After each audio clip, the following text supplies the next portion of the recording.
மாலை வணக்கங்க. எல்லாம் நல்லா இருக்கீங்களா? ரொம்ப நாளைக்கு அப்புறம் திருப்பி உங்களை சந்திக்கிறதுல வந்து ரொம்ப ரொம்ப சந்தோஷம். ஆக்சுவலாக ரீசெண்டாக ரிலீஸ் இல்லாமல் இருந்ததுனால இப்போ இதே ஒரு சாக்கா வச்சு உங்களை எல்லாம் செஞ்சதில் எனக்கு ஃபஸ்ட்டு சந்தோஷம் அது எனக்கு முதல்ல. அப்புறம் நல்ல ஒரு மாலை. குஷி படத்துக்கு நீங்கள் ப்ரெஸ்லேயே இவ்வளோ ரெஸ்பான்ஸ் கொடுத்தீங்கன்னா தியேட்டர் என்ன ஆக போகுதுன்னு தெரியலை.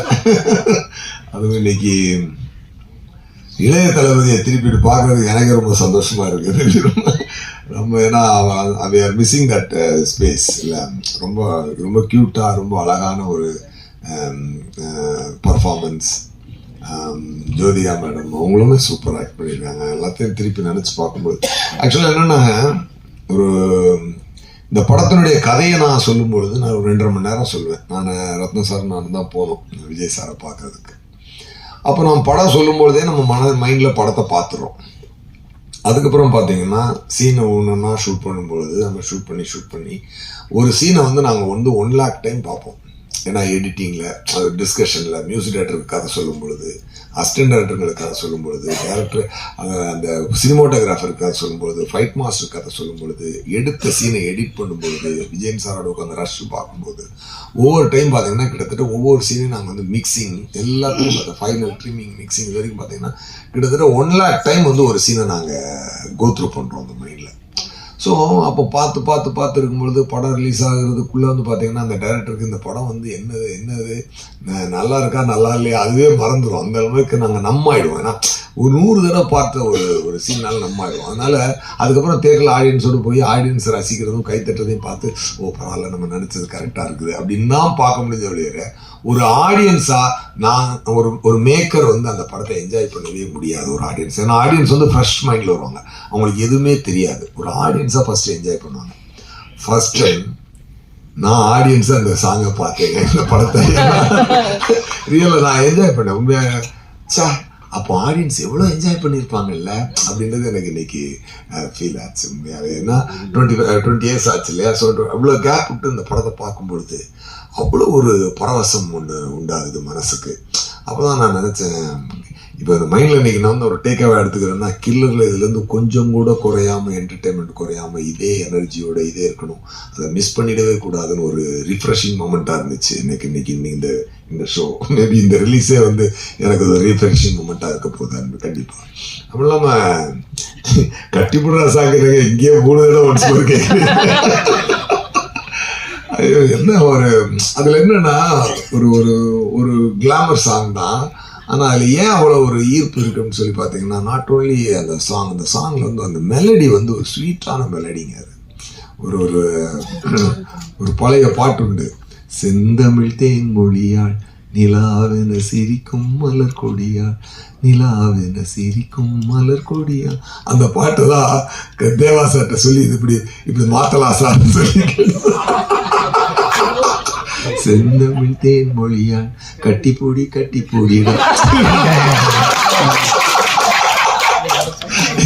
ஏன் உங்களுக்கு எத்தனையோ ஒரு கிளாமர் சாங் வந்திருக்கு, ஆனா ஏன் உங்களுக்கு அது ஈர்க்குது அப்படின்னு சொல்லி பார்த்தீங்கன்னா அது ஒரு அருமையான ஒரு பொயட்டிக் சாங். அது அந்த பொயட்டிக்கான ஒரு சாங்ல இருந்து எடுத்த மெலடின்றதுனால அந்த மெலடி வந்து அப்படி உள்ள புகுது, ஆடியன்ஸுக்குள்ள அப்படி புகுது. அது ஒரு வார்ம் ஃபீல் ஒன்று கிரியேட் பண்ணுது.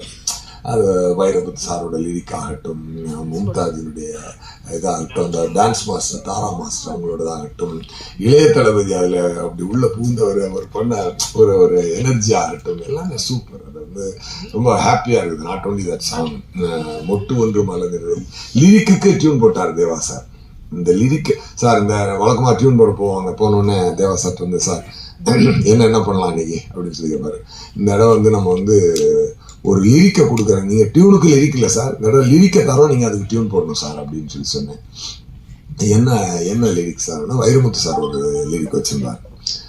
மொட்டு ஒன்று மலர்ந்திடம் மறுக்கும், முட்டும் தென்றல் அதை மெல்ல திறக்கும், இது மலரின் தோல்வியா இல்லை காற்றின் வெற்றியா, கல்லுக்குள்ளே சிற்பம் தூங்கி கிடக்கும், சின்ன ஒளி தட்டி எழுப்பும், இது கல்லின் தோல்வியா இல்லை ஒளியின் வெற்றியா அப்படின்னு அவர் சொல்லும் போதே அவர் அப்படி ஒரு பொயட்டிக்கான ஒரு பெண்ணுக்கும் ஆணுக்கும் இருக்கக்கூடிய சண்டை என்பது, அந்த ஊடல் என்பது, ஊடலுக்கு இதை விட சிறந்த வரிகள் போடவே முடியாது. மேகம் என்பது மலை முடிச்சு காற்று முட்டினால் அவிழ்ந்து கொள்ளும், காதல் என்பது இரு மனம் முடிச்சு கண்கள் முட்டினால் சேர்ந்து கொள்ளும். அது மாதிரி ஒரு ஒரு எக்ஸ்ட்ராடினரி லைன்ஸ் இதெல்லாம் வந்து அதுக்கு வந்து நான் இப்போ தேவாசட்டை கேட்டேன். அந்த பழைய பாட்டு இல்லையா, மொட்டு சிட்டுக்குருவி அந்த மாதிரி வேணும் சார் அப்படின்னு சொல்லி கேட்டேன். தேவா சார் ரொம்ப அழகாக அந்த டியூனை போட்டு கொடுத்தார். அமைந்தது சார், இந்த படத்திற்கு அனைத்தும் அமைந்தது. இந்த படத்துக்கு விஜய் சார்கிட்ட போய் கதை சொல்லும்பொழுது அமைதியாக கேட்டதும், அவர் கேட்டு முடிச்சோடனே அவருக்கு பெரிய ரியாக்டே பண்ணல. ஒருவேளை அவருக்கு பிடிக்கல அவர் நினச்சிட்டாரு. அப்புறம் சார் பார்த்தேன், என்ன சார் ஒரு மாதிரி அமைதியாக இருக்கார். விஜய் சார் உங்களுக்கு பிடிக்கலன்னா நான் வேணா வேற கதை சொல்கிறேன் அப்படின்னு. ஏன் நல்லா இருக்கே இதே பண்ணுவோம் அப்படின்னாரு. ஓ இதுக்கு ஏங்க நல்லா இருக்குன்றது இதான் ரியாக்ஷனா, நமக்கெல்லாம் கொஞ்சம் வைப்பு கொடுக்கணும் சார் அப்படின்னு சொல்லி அப்படி ஒரு பிரமாதம். ஆமாம், அப்படி ஒரு பிரமாதமான ஒரு அனுபவம். ரத்னம் சாருமே வந்து பார்த்தீங்கன்னா ஒரு மிகப்பெரிய ப்ரொடியூசர். அப்புறம் ஒரு டாபிக் வர்றதுக்கு முன்னாடி நான் 2 பேரை பற்றி சொல்லி ஆகணும். ஒன்று மறைந்த அமரர் ஒளிப்பதிவாளர் ஜீவா சார் வந்து இன்னைக்கு இந்த படத்துக்கு இப்படி ஒரு அருமையான விஷுவல்ஸை கொடுத்துருக்காருன்னு சொல்லி சொன்னார். டெஃபினட்டாக அவர் அந்த ஒரு கணத்தில் நான் நினைத்து பார்க்கிறேன்.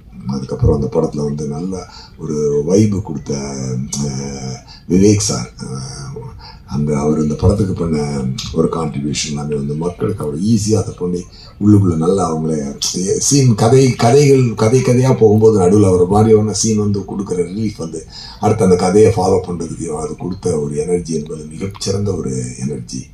எல்லாமே அந்த மாதிரி ரத்னம் சார் வந்து ஒரு மிகப்பெரிய ப்ரொடியூசர். இன்றைக்கி வந்து அவர் பார்த்தீங்கன்னா அவர் காசு வந்து அவர் இந்த படத்துக்கு நீங்கள் ஆடியன்ஸாக நீங்கள் எவ்வளோ காசு அவருக்கு கொடுத்தாலும் அது வந்து தாகும், அது வந்து பத்தாது. ஏன்னா அவ்வளோ செலவழிச்சிருக்காரு இந்த இண்டஸ்ட்ரிக்கு. அவர் தன்னுடைய பெரும்பான்மையான வாழ்க்கை இந்த இண்டஸ்ட்ரிக்கு அவர் செலவழிச்சிருக்காரு. எத்தனை இயக்குநர்களுக்கு வாழ்க்கை, எத்தனை மியூசிக் டைரக்டருக்கு வாழ்க்கை கொடுத்துருக்காரு, என்னுடைய வாழ்க்கையை அடுத்த கட்டத்துக்கு எடுத்துகிட்டு போகிறதுக்கு குஷி ரொம்ப முக்கியமான ஒரு காரணமாக இருந்தது. இன்றைக்கி வந்து நான் தெலுங்கில் நடிக்கிறேன் அதெல்லாம் சொல்லி வந்தாலும் இன்றைக்கி நான் போகும்போது நான் தெலுங்கில் எனக்கு ஒரு ரெப்புடேஷன் இருக்கிறதுக்கு ஒரு முக்கியமான காரணமாக இருந்தது அந்த குஷி தெலுங்கில் எடுத்தது. கண்டிப்பாக அதுக்கு வந்து நான் ரத்னம் சாருக்கு என்றைக்குமே நான் நன்றி சொல்லுவேன். டெஃபினட்டாக ஒரு சிறந்த ஒரு கேட்டை ஓப்பன் பண்ணி கொடுத்து என்னுடைய கலை தீனிக்கு வந்து ஒரு அடுத்த கட்டத்துக்கு கொண்டு செல்லக்கூடிய ஒரு படமாக இந்த குஷி அமைந்தது. அதுக்கப்புறம் வந்து நான் இன்றைக்குமே வந்து டைரக்டர் ஆகணும்னு இண்டஸ்ட்ரிக்கு வரவே இல்லை. நான் வந்து நடிகர் ஆகணும் வந்ததுனால தான் உங்களுக்கே தெரியும். பட் அதனால தான் அதுக்கப்புறம் நான் டைரக்ஷன் நிப்பாட்டிட்டு ஆக்டிங்கில் நியூ வேறு எப்படி போயிட்டது.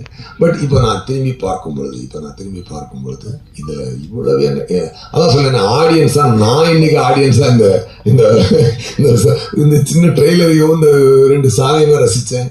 அப்போ கண்டிப்பாக படம் எவ்வளோ ஒரு எனர்ஜியோடு வந்திருக்குன்னு இது ஒன்றே என்னென்னா சார், பிளெஸ்ஸிங் தான் சார். அவ்வளோ ஒரு நாள் அமைந்த பிளெஸ்ஸிங். அன்றைக்கி பத்திரிகையாளர்கள் நீங்கள் கொடுத்த அன்பும் இன்றைக்கி அந்த ப்ரெஸ்ஸில் அன்றைக்கி நான் சந்தித்தவங்களாம் இன்றைக்கி அப்படியே பார்க்குற எல்லோரும் ரொம்ப ரொம்ப சந்தோஷம். இன்றைக்கி புதுசான ஆளுங்களும் வந்திருக்காங்க. ஸோ குஷி மிகப்பெரிய கொண்டாட்டமாக இருக்க போது தியேட்டரில்.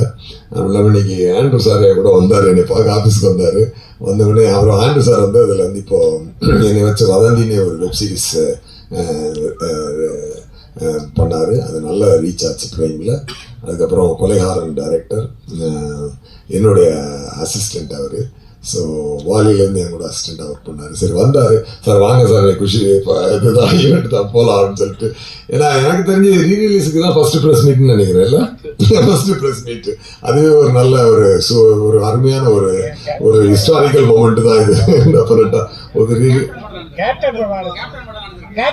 அதுக்கு வச்சுருக்கேன். ஓ சூப்பர் அதுவும் சூப்பர் படம் தான்.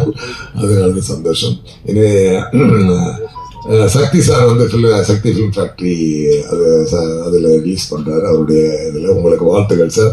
டெஃபினட்டாக அது வந்து என்னென்னா அவர் வந்து ஜஸ்ட் அவர் இது வந்து ஒரு டிஸ்ட்ரிபியூட்டரை மட்டும் தொடலை, அவர் ஒரு ஃபேன் பாயா, ஒரு லவர் பாயா அவர் வந்து இந்த படத்தை குஷி அவர் வந்து எங்களோட மனசுலேருந்து சந்தோஷமாக அவர் எடுத்துக்கொண்டு வந்திருக்காரு. அதை I can feel it sir. அது உங்களுடைய எனர்ஜி என்னால் ஃபீல் பண்ண முடியுது. ரொம்ப ரொம்ப சந்தோஷம்.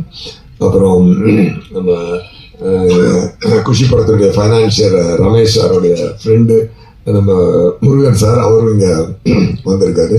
அவரும் தயாரிப்பாளர். ஸோ இண்டஸ்ட்ரியில் எவ்வளோ வளர்ச்சிகள், எத்தனையோ பேருக்கு ஒரு பாதையாக இருந்த குஷி எனக்கு நமக்குமே இன்னைக்கு இதோட தான் ரீஃப்ரெஷிங்காக பார்க்கும்பொழுது இனிமே இந்த மாதிரி நல்லா மக்களுக்கு வந்து அந்த சாங்ஸ், அந்த எனர்ஜியான சாங்ஸ், அதெல்லாம் மேகம் இருக்குது அந்த பாட்டு எல்லாமே ஸோ மக்கள் பயங்கரமாக என்ஜாய் பண்ண போகிறாங்க. டெஃபினட்டாக எவர் கிரீன் மூவி குஷி, அது இறைவன் கொடுத்த ஒரு வரம், இறைவன் கொடுத்த ஒரு அமைப்பு, நல்ல விஷயங்களாக சேர்ந்து அமைந்தது. அப்படி ஒரு அமைப்பு வந்து ரொம்ப ரேராக தான் அமையும். அது ஒரு ரொம்ப சந்தோஷமாக இருக்குது. Thank you so much. நீங்களும் ஒரு மியூசிக் டைரக்டர் அப்படிங்கிறதுனால நல்லா பாடுவீங்க. இந்த குஷி படத்தில் வந்து சார் கட்டுப்படி சாங் வந்து எடுக்கும் போது இவ்வளோ ஹிட்டாக நினைச்சிங்களா? அந்த ஷூட்டிங் ஸ்பாட் எக்ஸ்பீரியன்ஸ் பற்றி எனக்கு கொஞ்சம் சொல்லுங்கள் சார். ஆக்சுவலாக இல்லை, சாங் வந்து எப்போவுமே வந்து இந்த ரெக்கார்டிங்லேயே தெரிஞ்சிடும், அது ஒரு வைப் வந்துடும் அந்த ரெக்கார்டிங்கில். ஏன்னா எதுவுமே மனசுக்கு உள்ள ஹிட் ஆகாமல், உள்ள எனர்ஜி ஏற்றாமல் ஒரு விஷயத்த நாங்கள் பண்ணுறதே கிடையாது.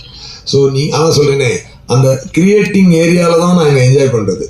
அது மொத்தமாக ப்ராடக்டாக வந்து நிற்கும் பொழுது ஒரு நாள் என்ஜாய் பண்ணுவோம், ஒரு நாளில் நம்ம முகத்தே கண்ணாடியில் பார்க்கும்போது சரி நீ ரொம்ப அழகாக இருக்கடா அப்படின்னு தோணும். ஒரு நாள் என்ன இவ்வளோ கேவலமாக இருக்கும் அப்படின்னு தோணும். அந்த மாதிரி அது வந்து உணர்வுகள் மாறிக்கிட்டே இருக்கும். அதனால் உண்மையை சொல்லணும் அப்படின்னு சொன்னால் நான் உண்மையாகவே சொல்கிறேன், நான் இன்னைக்கு ஆடியன்ஸாக தான் குஷி என்ஜாய் பண்ணி உட்காந்து பார்த்தேன் நான் இந்த சாங்கை பார்க்கும்போது. ஏன்னா நானும் டிவியில் பார்த்துருந்தேன், டிவியில் வந்துருச்சு, யூடியூப்பில் பார்க்குறோம், நம்ம யூடியூப்பை சோனியில் கனெக்ட் பண்ணிக்கிட்டு அப்புறம் அப்படி பார்க்குறோம். அப்போமெல்லாம் அது பெரிய ஸ்க்ரீனில் பார்க்கும்பொழுது இன்னும் அதோடைய டெஃபினட்டாக ஆடியன்ஸ் அதை என்ஜாய் பண்ணுவாங்க. நீங்கள் கேட்ட கொஸ்டின் எனக்கு புரியுது. பட் என்னென்னா ஆமாம் இல்லை அதாவது என்னென்னா நாங்கள் எது பண்ணாலும் ஹிட் ஆகும் அப்படிங்கிற நம்பிக்கை எப்பொழுதுமே உண்டு. அது என்னன்னா நமக்கு உள்ள ஹிட் ஆயிடுச்சுனாலே அது ஹிட் ஆகிடும், அவ்வளோதாங்க. அதனால அது வந்து தான். பட் உண்மையாக அன்னைக்கு என்ஜாய் பண்ணதை விட நான் இன்னைக்கு தான் ரொம்ப என்ஜாய் பண்ணேன். அதான் உண்மை. உங்கள் கொஸ்டினுக்கு அதான் ஆன்சர். கேள்வி கேட்பாங்க.